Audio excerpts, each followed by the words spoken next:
el aroma de la envoltura de jabón, pero no se la quitaba. Ese detalle de inocencia dio motivos para que la madre Gregoria sospechara de mis prácticas antihigiénicas. Y un sábado me atrapó en cueros, a punto de ponerle ropita limpia a mi cuerpo inmundo. Me avergonzó delante de las otras, lo que no me importó tanto como la sentencia a que me condenó. Ordenó a María Pastrana que me bañara las veces que fuera necesario hasta que yo aprendiera a hacerlo.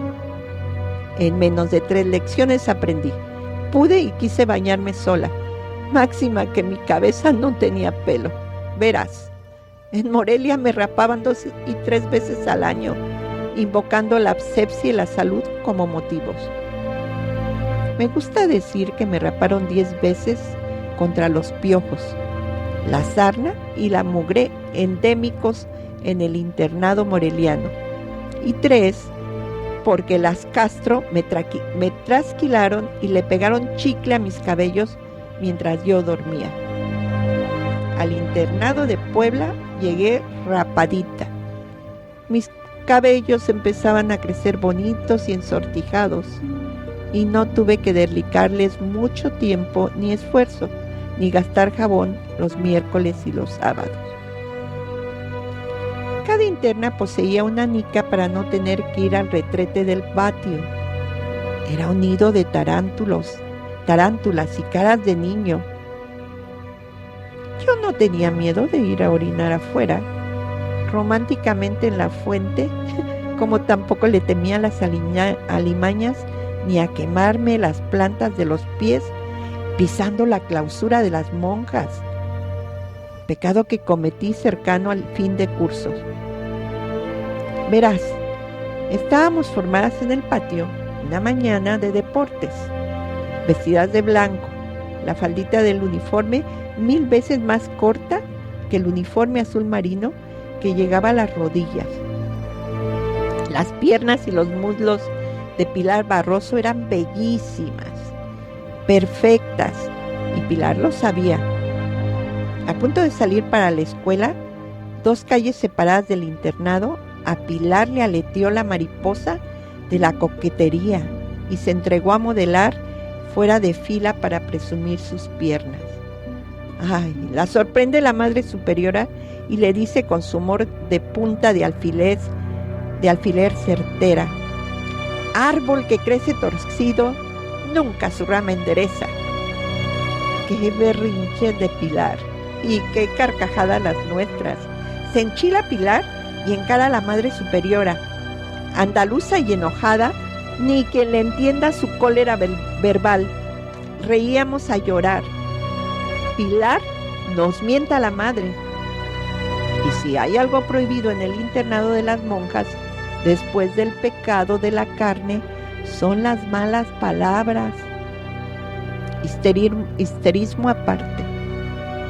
La madre superiora comete la indiscreción de informarle que acaba de perder la medalla de buena conducta que Pilar había ganado por méritos sobrados, y refuerza su indiscreción agregando que las medallas y bandas de excelencia están expuestas en la salita de la clausura.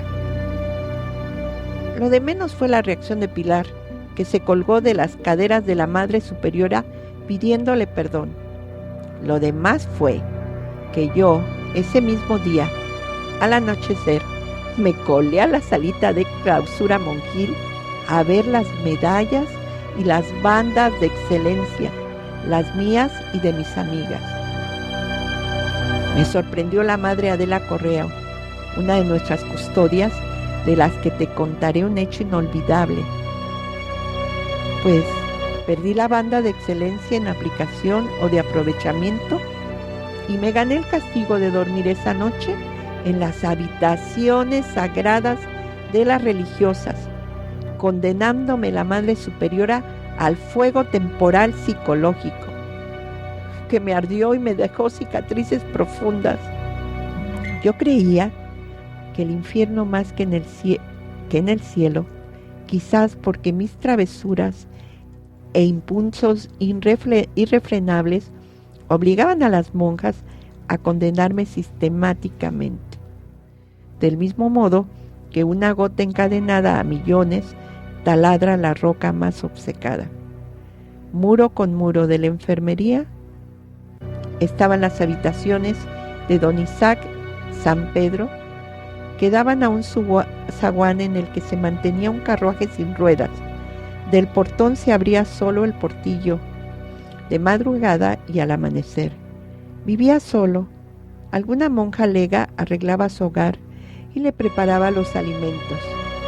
Algunas internas lo espiábamos desde el tejado, y en mis noches de enferma insomne yo lo oía llorar, rezar y golpearse el pecho.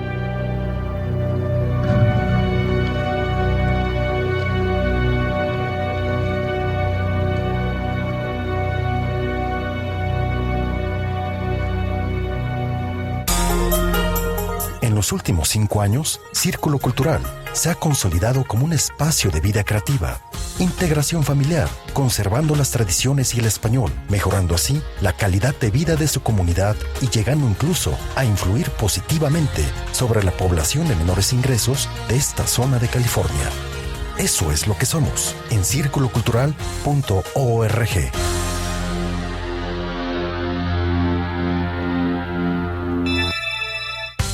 Sé parte de nuestra programación. Tus comentarios y sugerencias no solo enriquecen nuestros contenidos al aire, sino también establecen un vínculo indispensable para brindarte toda la información que necesitas saber sobre nosotros. Interactúa en vivo en cada programa a través de Facebook como Círculo Cultural y Twitter @ccultural_RW. Círculo Cultural Radio, uniendo voces en una sola frecuencia. Los jueves de 8 a 9 de la noche, entérate de lo que pasa en la semana y un poco más, con Ceci Belmont y Rogelio Cisneros, aquí por circuloculturalradio.com.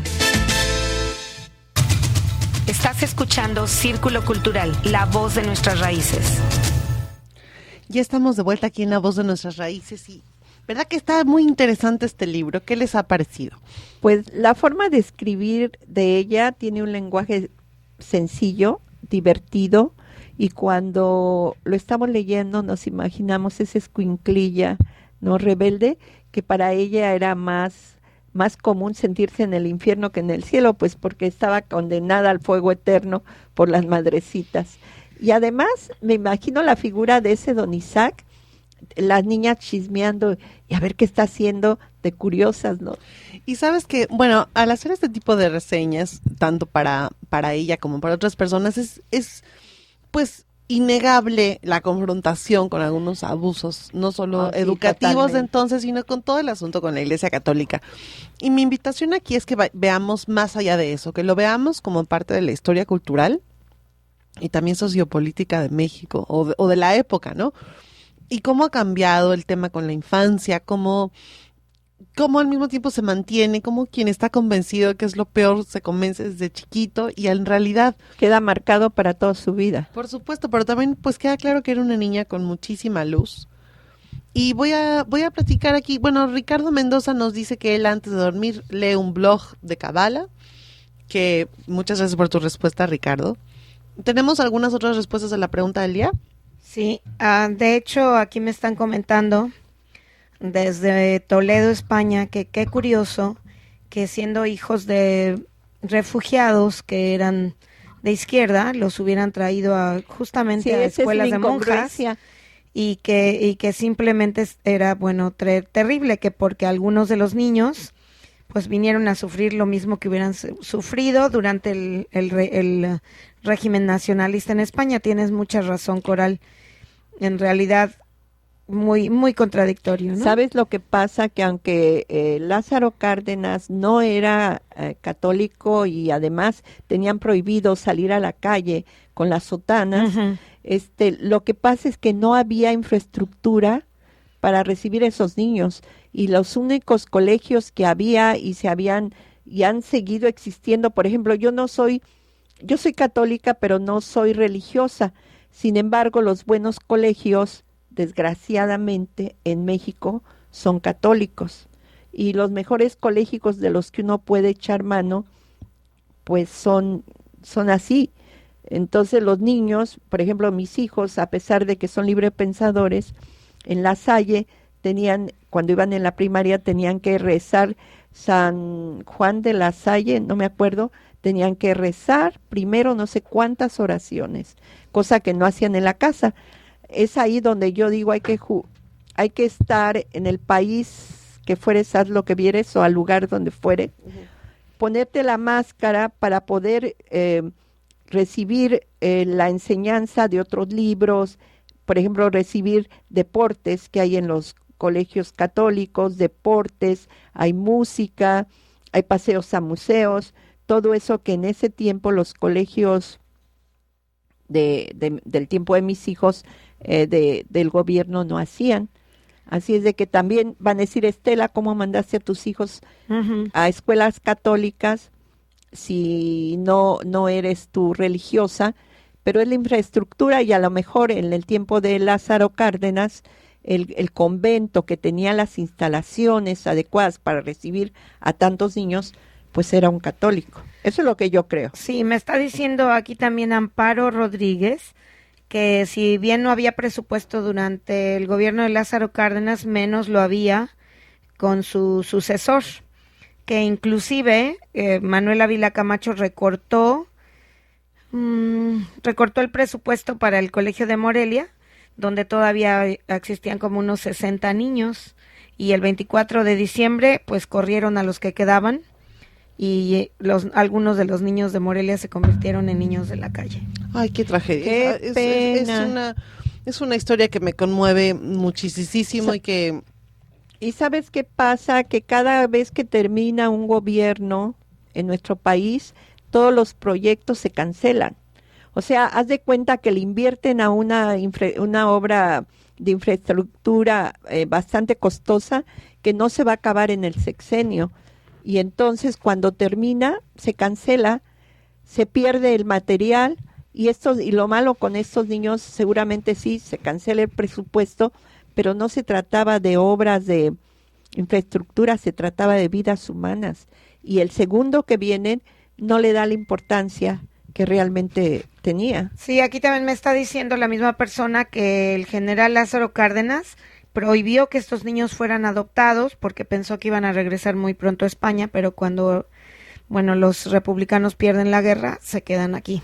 Entonces, tal vez se vio como una medida temporal y ya se les alargó el asunto, ¿no? Sí, a mí me da mucho dolor imaginar cuántos niños más en este presente están sufriendo la suerte de los niños de Morelia, y todos esos niños en la época de Hitler que también fueron separados de sus madres, y los hijos en Argentina y de las madres de Mayo, y todos esos niños. Y los que siguen habiendo en Siria y en todas partes. Sí, exacto. Yo les recomiendo una serie que se llama Samsara, que es un documental de la guerra que están viviendo los niños en este momento. Es impresionante, es dolorosísimo ver ese documental, pero te hace ponerte las pilas y darte cuenta que seguimos viviendo los errores de la época de la Guerra Civil Española.